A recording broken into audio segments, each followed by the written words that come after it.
Hey everyone, welcome back to the channel. In this video, we will discuss about Azure DevOps Git policies. In our previous video, we discussed how do we use the Git repositories as a developer's point of view. How do you manage the code and what are the different commands, Git commands to be specific, which we can use to manage our source control repository with Git.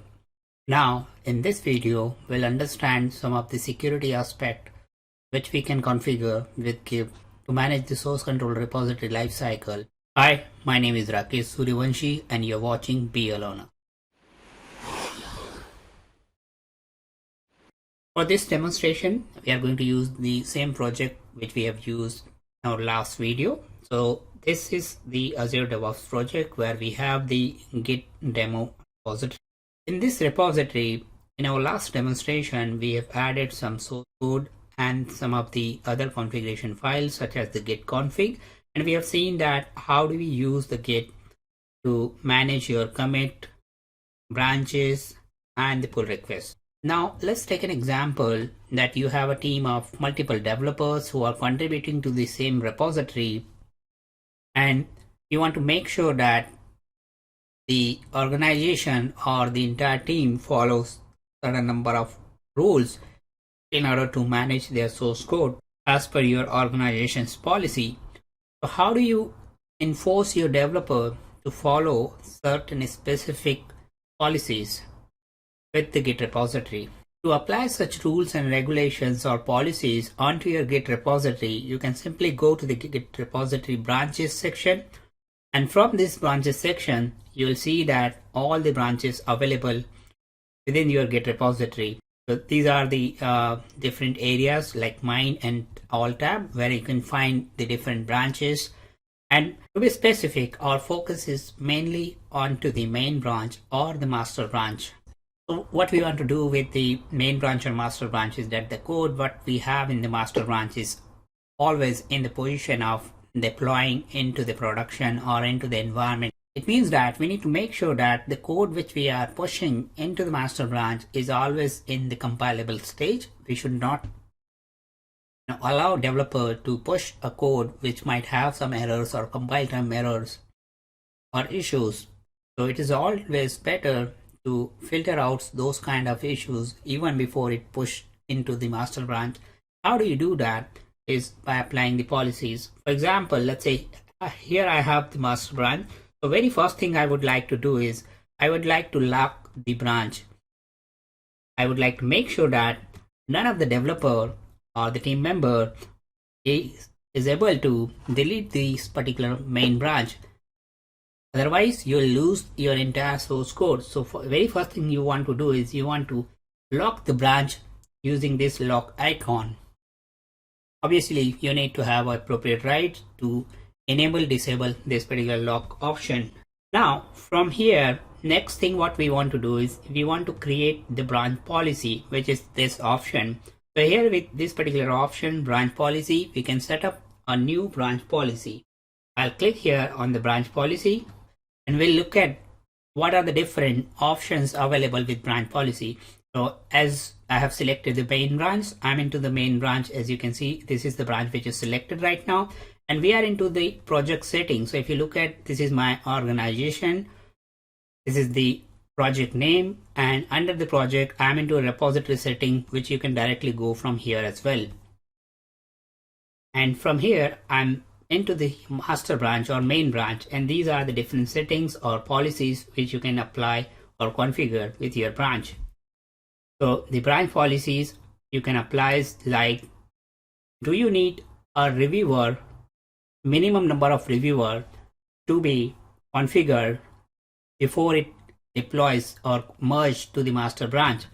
If you enable this toggle button, it means that you can configure the minimum number of reviewers. Let's say I would like to have at least one reviewer to review the code before it gets pushed to the master branch.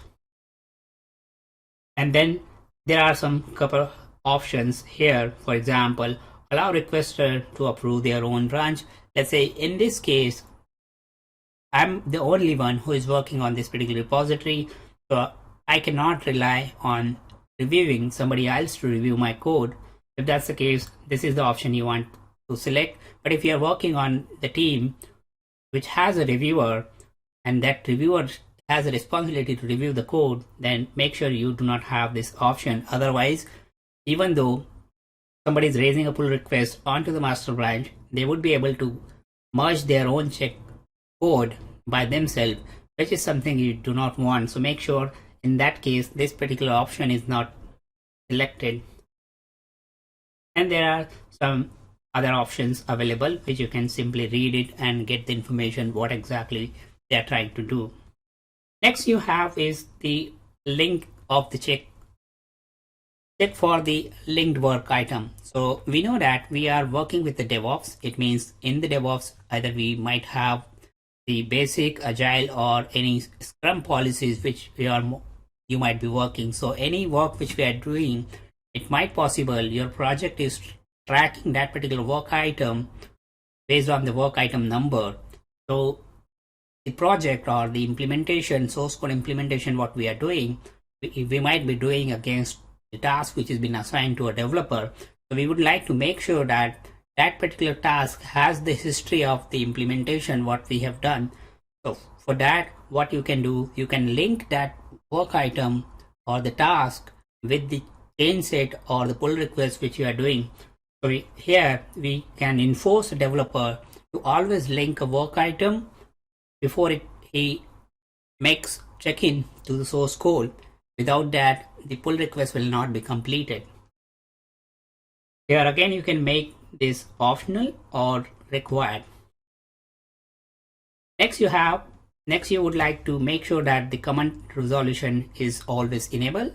Let's say if, as a reviewer, if I have given my own comments to the code review, then this pull request policy would like to make sure that any comment which are being given on the specific pull request, those specific comments are being resolved state. So there is a state which we have seen that active, resolved or pending. So this particular policy would like to make sure that the pull request will only merge if the changes are or the comments are in a resolved state. This is again optional or required, but that is what you want to make sure. And again, you have the next pull request for what kind of a merge type you would like to set. A basic merge, squash merge, and the other different type of merge which you want to see. The options are fairly easy and simple, which you might want to go through it and specify the configuration according to that. Further down this page, you have the build validation configuration.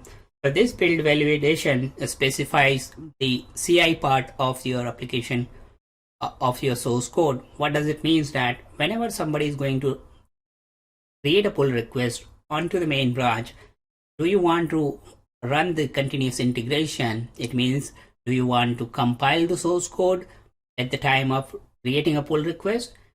And what do I mean by CI? It will compile the source code against the source branch, which is, let's say, feature branch, and it will make sure the source code is compilable. And if you have the unit test cases, let's say if you are trying to develop a .NET application, then it will compile the .NET libraries, and it will at the same time it will also run the unit test cases. And if everything is passed, then only you would like to make sure, okay, your source code is healthy enough to push into the main branch or the target branch. So if that's the case, and if you have the continuous integration already created in your pipeline section, which we haven't seen so far, but let's say if you have a pipeline, then you can add that particular pipeline here in the build validation. So what will happen is, whenever somebody is going to make changes or edit your source code, it will basically run the CI, run the test, and if it is working fine, it's succeeded, then it will allow the changes to push into the right direction. And at the bottom, one of the important setting what we have, the automatically include a reviewer.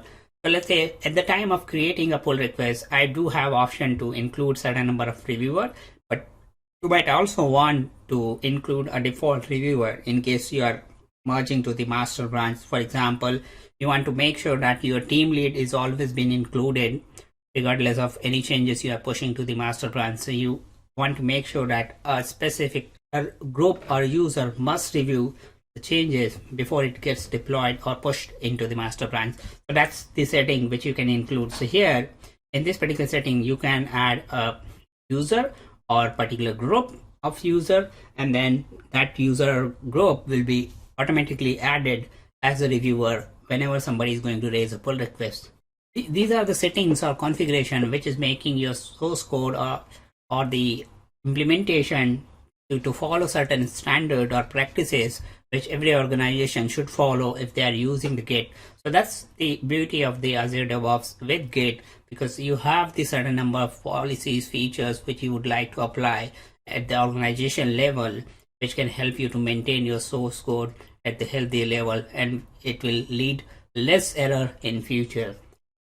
That's about the policy. I hope you found this useful. If it is, please give it a thumbs up. And in the next video, we'll learn about the pipelines. We'll create some pipelines, and then we'll come back to this policy configuration. We'll add those pipelines here in the build validation. We'll make sure that the build validation or the pull request is following this particular pattern, and we'll get some more idea about that. Till then, thank you very much, and I'll see you in the next video.